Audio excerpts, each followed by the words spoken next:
সিদ্ধ ডিম দিয়ে মেয়োনিজ ভাবা যায়? আসলে এখন আমার মনে হচ্ছে এই রেসিপিটা কেন আমি আগে জানলাম না, খেতে এত বেশি মজার হয়।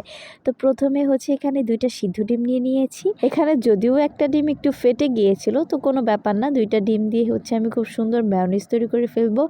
তো আমরা অনেকেই আছি যারা হচ্ছে কাঁচা ডিম দিয়ে হচ্ছে মেয়োনিজ খেতে পারেন না, তারা কিন্তু এইভাবে সিদ্ধ ডিম দিয়ে একবার মেয়োনিজ তৈরি করে খেতে পারেন, অনেক বেশি মজার হয়। তো প্রথমে হচ্ছে এখানে চিনি নিয়ে নিলাম 2 টেবিল চামচ, দেন হচ্ছে এখানে লেমন জুস নিয়ে নিলাম 3 টেবিল চামচ, আর 2 টেবিল চামচ ভরে ভরে গুঁড়ো দুধ, আর এখানে একটু স্বাদ মতো লবণ নিয়ে নিয়েছি, আর নিয়ে নিলাম সয়াবিন তেল। তো প্রথমে আমি এখানে একটা ব্লেন্ডার জারে 2টা ডিম দিয়ে দিলাম, আর আমি হচ্ছে একসাথেই এগুলোকে ব্লেন্ড করব। তো এখন হচ্ছে লেমন জুসটা দিয়ে দিলাম 2 টেবিল চামচ লেমন জুস, আমি পুরোটাই এখানে দিয়ে দিয়েছি যেহেতু 2টা ডিমের মেয়োনিজ আজকে আমি বানাচ্ছি।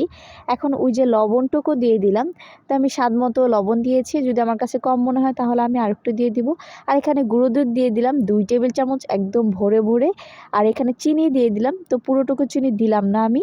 আর দেন হচ্ছে এখানে সয়াবিন তেল দিয়ে দিতে হবে, এইটার 2 টেবিল চামচ। এখন এখানে গোলমরিচ দিয়ে দেব 1/2 টেবিল চামচ, আর সামান্য পরিমাণে একটু পানি দিয়ে দিলাম। এখন খুব ভালোভাবে সব কিছুকে একটু ব্লেন্ড করে নেব।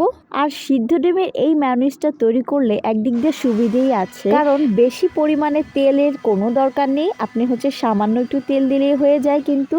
আর এই মেয়োনিজটাতে যেহেতু লেমন জুস অ্যাড করা হয়েছে, তাই এটাতে আপনারা চোখ বন্ধ করে 15 থেকে 20 দিন ফ্রিজিং করে আপনারা খেতে পারবেন।